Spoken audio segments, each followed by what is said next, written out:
of the most powerful things you can do as a candidate is have great questions to ask at the end of your interview. And this is no different with IBM. At IBM, at the very end of your interview, you're going to have the opportunity to ask questions. And there's a huge difference between having bad questions to ask and having great questions to ask in your interview.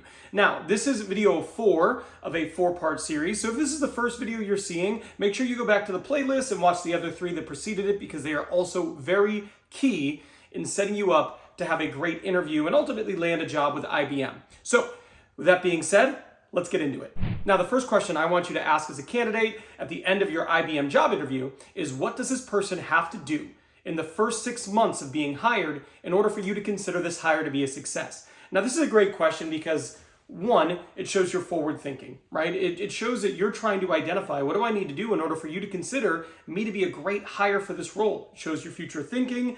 But another thing that it does that's a huge benefit to you is it helps you understand their expectations. You should never accept a job without understanding what they're going to expect from you.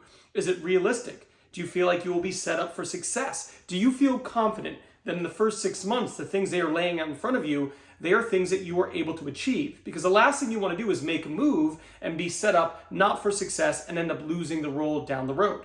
One of the things that's also really powerful about asking a question like this is, after they lay out some of the expectations, if you have done things like that in previous roles, you can then talk to how you've already done those things and you've been successful in other spots, and that makes you feel confident that you'd also be able to do that here. But it's a great question to ask. I would never accept a role without understanding, what are the expectations of me going to be, and do I feel good about accomplishing those? Now, the next question I want you to ask as a candidate is, what keeps you at IBM?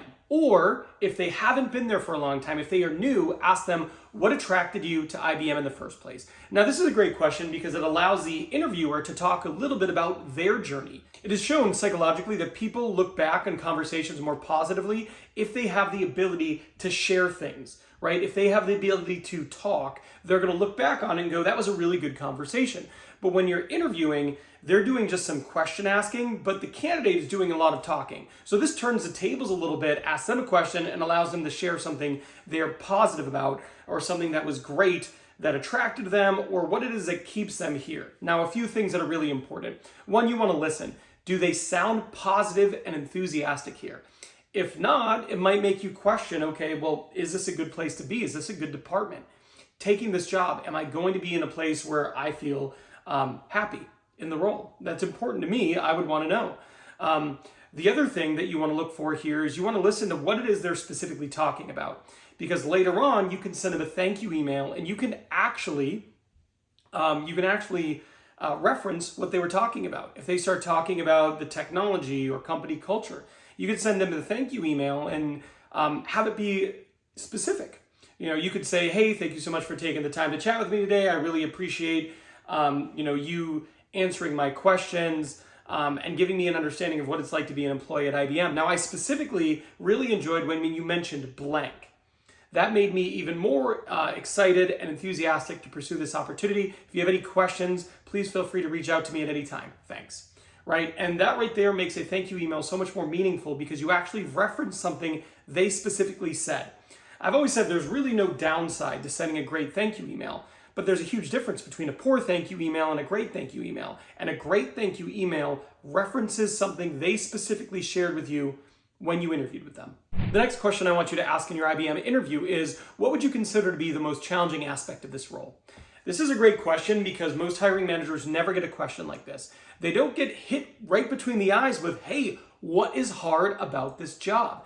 And if it's a hiring manager, I look for a few things here. One, do they know what it is? If this catches them off guard and they have a hard time explaining to you like what's going to be challenging about this role, that would have me a bit concerned, because they should be familiar with what you're going to be doing. They should be familiar with the challenges that a new hire is going to face when they accept a new role.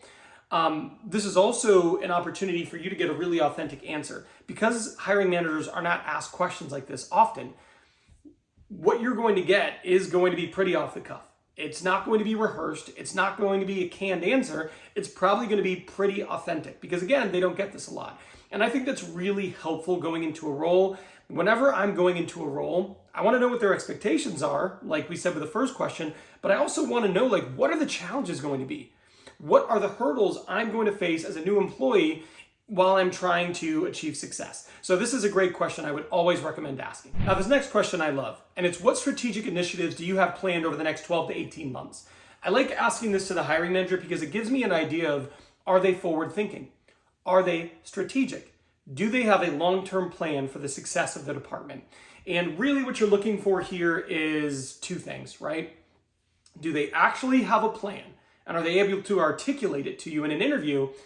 And does that plan sound good? And is it something that you want to be involved with? You know, it's really interesting. Sometimes you'll ask this question and they'll say, yeah, we're doing a big system implementation. Or yeah, we're switching tools. Or yeah, we're going to be changing our model in order to be blank. Well, before I accept a job, I want to know if there's a fundamental change in the role. And this is a great way to uncover that. So by asking this question, you can learn a lot. It also is one of those things where it's just an impressive question to ask. Like an impressive candidate would ask a question like this because they're not just thinking about, I want to do well in this job. They're thinking about the future. They're thinking about, okay, how is my role going to evolve if I determine I want to take this role? So it's a great question to just hear your future leader articulate their strategy, see if you agree with it, but also come off as a forward-thinking candidate. Now, the next question I like to ask are, what are the skills and behaviors of the most effective team members here at IBM? It's a great question because you're asking them, hey, your best people, what is it about them that makes them great? This is a great question because if they say, well, typically, Ben, you know, it's someone who has blank, blank, and blank, then you can go, okay, that makes a ton of sense to me and how that would be helpful in the role. I actually do feel one of my greatest strengths is blank. And you can actually use the question as an opportunity to reiterate and align yourself with some of the most effective people who have sat in the seat before you or currently. You can let them know that those skills that they possess, you also possess them. Those habits that they have, well, you also have habits like that. It's a good way to identify what even makes someone successful, and then it gives you the opportunity to, again, align yourself with those people and share with them that you also share some of those strengths, skills, etc. But a great question to ask. Now, finally, I want you to end with a closing question. You asked this at the very end, and that question is, do you have any questions or concerns about my ability to do the job? It's a great question because one of two things will happen. One, they'll say, no, I don't have any questions or concerns. I think you're a really good fit for the job, and you know, I appreciate you interviewing today. At which point you respond and go, that's really great to hear. I also feel like I'd be a great fit for this role, and I'm really excited about pursuing this opportunity. And I look forward to next steps, right? Just basically let them know, I want this job. Every hiring manager wants a candidate who wants the job. This won't be eroding your leverage for salary negotiation, but it will be indicating that you do want this job. I have had so many hiring managers over the years to say, you know, it's a good candidate, Ben, but I don't think they want the job. You don't want them feeling that way. Now, the second thing that could happen is they could go, well, yeah, I actually do have concerns. I don't think you have enough blank in your background to truly be a great fit for this role.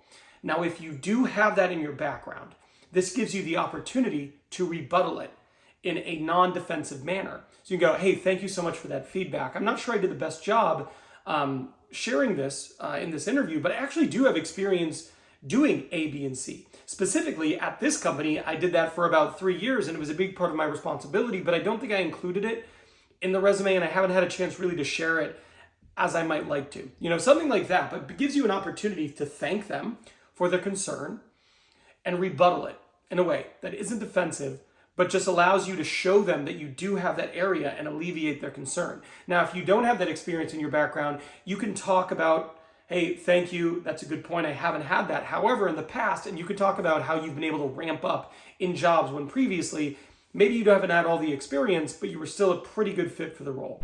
Now, the next thing that's gonna happen is salary negotiation. You've made it this far, you've done a great job interviewing, you wanna make sure you don't mess up the salary negotiation part of this exercise. That's why I made this video here. This video here is things that you never want to say in salary negotiation, because if you say even one of these things, it could absolutely derail your candidacy or it could make you end up getting a much lower offer. So I'm done here, but I will see you over there.